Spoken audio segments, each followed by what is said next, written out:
Please do like, share, comment and subscribe to make me happy। कौवे को पान खाना बहुत पसंद था और इस पसंद से जंगल के किसी भी पक्षी को कोई दिक्कत ना थी। परंतु अब कौवे ने जगह जगह पर पान खाकर थूकना शुरू कर दिया था, जिसकी वजह से पेड़ और रास्ते गंदे होने लगे थे। एक दिन चिड़िया रानी अपनी खिचड़ी बना रही थी। मेरी गर्मा गर्म स्वादिष्ट खिचड़ी अब तैयार होने ही वाली है। आज मैं अपने दोस्त कबूतर और तोते को भी बुलाऊंगी और उसके बाद हम सब मिलकर गरम गरम खिचड़ी खाएंगे। चिड़िया ऐसा सोच ही रही थी कि तभी ऊपर से कालू कौवा पान खाता हुआ गुजरता है और वह अपनी पान की थूक नीचे गिराता है और वह थूक सीधा चिड़िया की खिचड़ी वाली हांडी में जा गिरती है। कालू कौवे को तो पता ही नहीं चलता है और वह उधर से गुजर जाता है। अरे ये क्या, उस कौवे ने तो अपनी पान की थूक मेरी खिचड़ी की हांडी में गिरा दी। मेरी सारी खिचड़ी बर्बाद हो गई। मैंने ये खिचड़ी कितनी मेहनत से बनाई थी। चिड़िया तो रोने लग जाती है और फिर चिड़िया कबूतर और तोते के पास जाती है। तोते भैया, अब तो हमें उस कौवे को पान खाकर जगह जगह थूकने से रोकना होगा। अब क्या कर दिया उस कौवे ने? मैंने बहुत मेहनत से खिचड़ी बनाई थी और वह कौवा जाते जाते मेरी खिचड़ी की हांडिया में पान थूकता हुआ गया है। चलो हम सब जाकर ना उसे समझाते हैं। अगर वह हमसे नहीं रुका ना तो पूरे जंगल को वह गंदा कर देगा। और फिर चिड़िया कबूतर और तोते को अपने साथ लेकर कौवे के घर पर जाती है। कौवे, अगर फिर हमने तुम्हें पान खाकर जगह जगह थूक करते हुए देखा तो हम सब मिलकर तुम्हें इस जंगल से बाहर निकाल देंगे। मेरे पान खाने से तुम सबका क्या जाता है? तुम सब थोड़ी मुझे पान लेके देते हो, मैं अपनी जेब से पान खाता हूँ। जंगल के सभी पेड़ों पर तुम्हारे पान के थूक के दाग हैं। अरे पौधों पर और फूलों पर भी थूक के दाग है और तो और तुम अपने शरीर पर भी थूक के निशान देख सकते हो। आज तुम मेरी खिचड़ी वाली हांडिया में भी थूक कर आए हो। हम तुम्हें ऐसा रोज रोज नहीं करने देंगे। तुम लोगों को जो करना है कर लो, मैं तो ऐसा ही करूँगा। ऐसा बोलते हुए कौवा पान वाला थूक करता है जो सीधा कबूतर पर जा गिरता है। दुष्ट कौवे, तुमने मेरे ऊपर थूक कर दिया, मैं अब छोड़ूंगा नहीं तुम्हें। ऐसा कहते हुए कबूतर कौवे से लड़ाई करने के लिए आगे बढ़ता है, मगर चिड़िया और तोता उसे ऐसा करने से रोक देते हैं। नहीं नहीं कबूतर भैया, ऐसा बिल्कुल ना करना। हम इस कौवे से लड़ाई करने यहाँ नहीं आए हैं, बल्कि इसे समझाने आए हैं। कौवे, तुम अभी सुधर जाओ। ऐसे पक्षियों को परेशान करने से भला तुम्हें क्या मिलता है? ये जंगल मेरा, जहाँ मेरा जी करेगा मैं वहीं थूकूंगा। अगर मुझे कोई रोक सकता है तो रोक ले। वे पक्षी कौवे से कमजोर थे, इसलिए वे लड़ना नहीं चाहते थे और वे सभी वहाँ से अपने घर चले जाते हैं। अब तो कालू कौवे का व्यवहार और भी बिगड़ता गया। अब तो वह हर जगह बस अपने पान का थूक थूकते रहता था। वह कभी पेड़ पौधों पर थूकता तो कभी नदी के पानी में थूकता, फूलों पर थूकता तो कभी उड़ता हुआ जाते हुए पक्षियों के घरों पर भी थूका करता था। एक दिन कालू कौवा पान खाते खाते बुलबुल की दुकान पर फूलों का रस लेने जाता है। तभी उसके पीछे से वहाँ चीलती भी आ जाती है। कौवा चील के आगे बैठा हुआ था और चीलती अपनी बारी का इंतजार कर रही थी। कौवा बुलबुल से कहता है, बुलबुल, बुलबुल, ये लो 5 रुपए और मुझे मीठे फूलों का रस दे दो।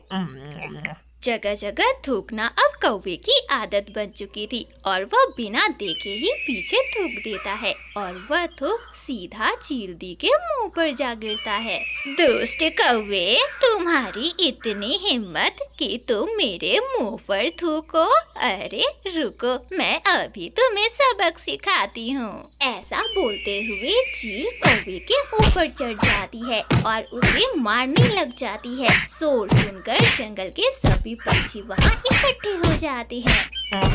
मुझे बचाओ, मुझे बचाओ, मेरी बाप की तौबा, मैं अब कभी इधर उधर कभी पान खाकर नहीं थूकूंगा, बस मुझे कोई चील से बचा ले। चिड़िया चील की विनती करती है और उसे कौवे को मारने से रोकती है।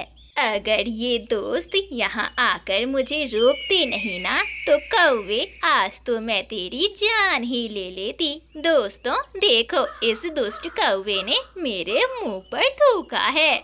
चील दे, मुझे माफ कर दे, मेरे पंखों में बहुत दर्द है, अब और मुझे ना मारे। चील दी, अब मैं कभी पान नहीं खाऊंगा, अगर खाऊंगा भी तो कभी इधर उधर नहीं फेंकूंगा, मुझे माफ कर दे।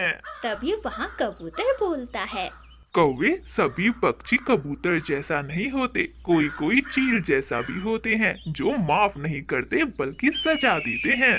और फिर कालू कौवा सभी पक्षियों से माफी मांगता है और कभी पान ना खाने का वादा भी करता है। दोस्तों, जगह जगह थूकने से वातावरण प्रदूषित होता है और तरह तरह के कीटाणुआं जन्म लेती है, जिससे हमारे स्वास्थ्य पर भी असर पड़ता है। इसलिए हमें जगह जगह थूक नहीं करनी चाहिए और अपने वातावरण को साफ सुथरा रखना चाहिए। और आपको अगर यह कहानी अच्छी लगी तो इस कहानी को लाइक जरूर करना। गोरी कौवी कबूतर के बाग में बैठी गाजरों की चोरी कर रही थी। 2 गाजर पीठ के पीछे, 2 गाजर अगल बगल और 2 गाजर मुंह में लेकर वह इधर उधर देखते हुए अपना काम कर रही थी। ये कौवी तो मेरी तरह ही कोई चोरनी कौवी लग रही है। मैं ना इससे दोस्ती कर लेती हूँ, फिर इसके साथ मिलकर चोरी करना और आसान हो जाएगा। पिंकी चिड़िया, जो गोरी कौवी की तरह ही एक चोरनी चिड़िया थी, वह पीछे से गोरी के पास जाती है। कौन हो तुम? चिड़िया की आवाज सुनकर गोरी कौवी डर जाती है। मामा मामा, मैं तो गोरी कौवी हूँ, मैं तो बस यहाँ सैर सपाटा के लिए आई थी। अरे तुम्हें डरने की कोई जरूरत नहीं है, मैं तो बस यहाँ तुमसे दोस्ती करने आई हूँ। मैं भी तुम्हारी तरह एक चोरनी चिड़िया हूँ जो दूसरे की चीजों को चुरा कर ही अपना गुजारा करती हूँ। ये सुनकर गोरी कौवी हंसने लग जाती है। अरे तुमने तो मेरी जान ही निकाल दी थी सहेली। वैसे सहेली, मैं तुम्हें बता दूं कि मेरा घर एक बड़े पीपल के पेड़ पर है। कल से हम दोनों सहेली साथ में ही चोरी करने जाया करेंगे।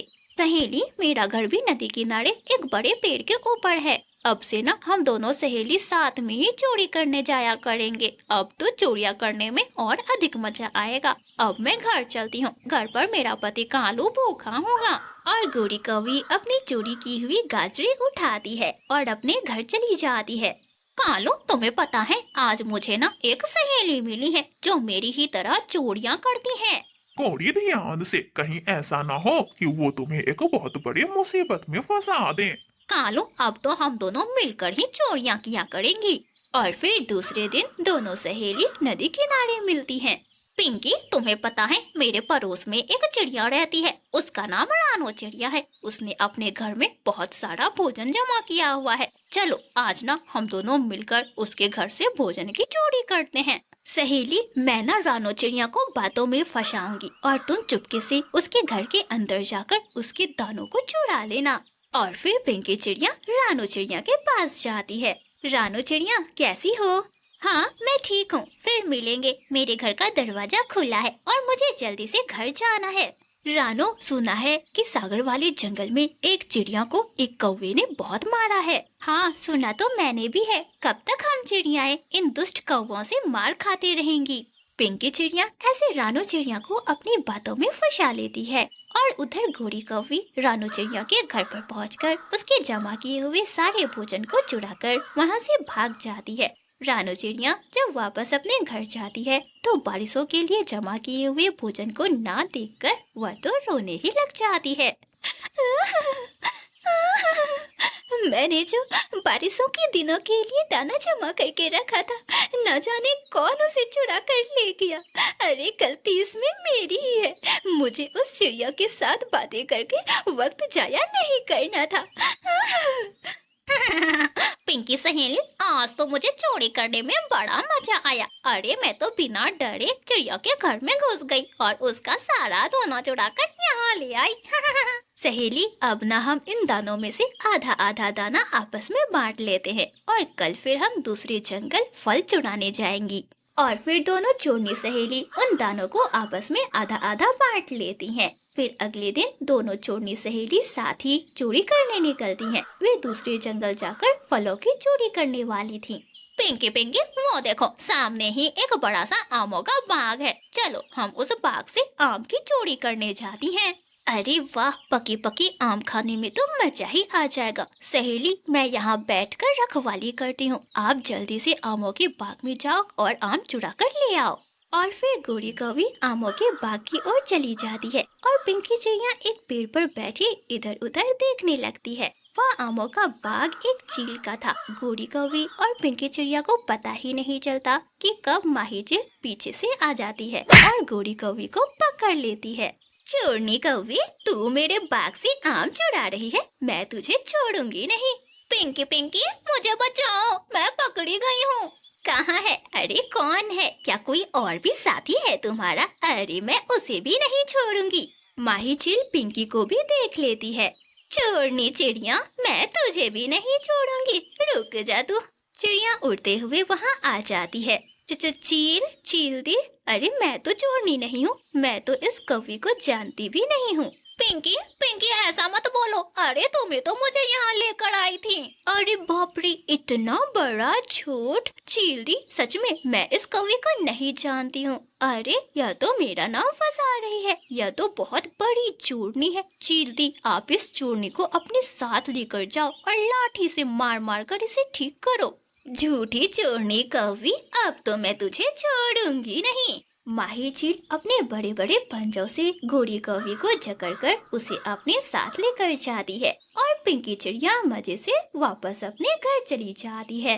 गोरी कौवी ने पिंकी चिड़िया पर भरोसा किया था, मगर चोर कभी भरोसे के लायक नहीं होते। वे अपने फायदे के लिए आपको कभी न कभी तो जरूर फंसा देते हैं। चील गोरी कौवी को नदी किनारे ले जाती है और उसे मार मार कर उसके पंखों को तोड़ देती है और उसे उठाकर नदी में फेंक देती है। प्यारे दोस्तों, अगर आपको यह कहानी अच्छी लगी तो इस कहानी को लाइक करना बिल्कुल ना भूलना।